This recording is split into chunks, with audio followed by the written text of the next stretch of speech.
নমস্কার। প্রাথমিক শিক্ষা পর্ষদের একটা খুবই গুরুত্বপূর্ণ বিজ্ঞপ্তি প্রকাশিত হয়েছে।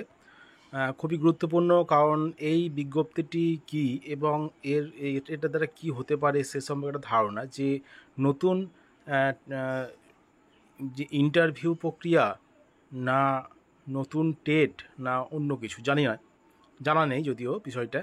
তো এখানে যেটা দিয়েছে দেখতে পাচ্ছেন, West Bengal board of primary education 26/6/2025 কি বলেছে এই বিজ্ঞপ্তিতে আমরা দেখব।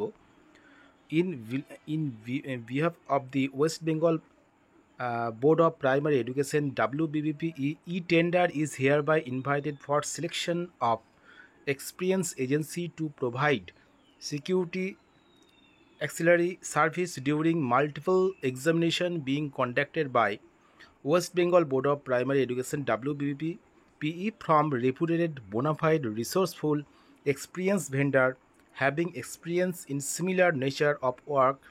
For detail of the necessary information, please visit the website wbtender.gov.in for e-tender number দিয়ে দিয়েছে। তো বিষয়টা কি যে নতুন টেন্ডার ডাকা হয়েছে এবং তার লাস্ট ডেট দেওয়া হয়েছে 11/7/2025 পর্যন্ত কিন্তু এই টেন্ডার করা যাবে। তো এর সারমর্ম কি, এটা অনুমান করা যেতে পারে সেটা হলো যে যারা টেট পাস করে আছেন তাদের ইন্টারভিউ প্রক্রিয়া অথবা নতুন টেট নেওয়ার প্রক্রিয়া হতে পারে। তো এটা কিসের ইঙ্গিত জানা নেই, তো যাই হোক কিছু একটা হবে। দেখতে পাচ্ছেন WBBP সেক্রেটারি এই বিজ্ঞপ্তিটি করেছেন 26/6/2025। তো নতুন এজেন্সি কিন্তু ডেকেছে এক্সপিরিয়েন্স এজেন্সি মাল্টিপল এক্সামিনেশনের জন্য, অর্থাৎ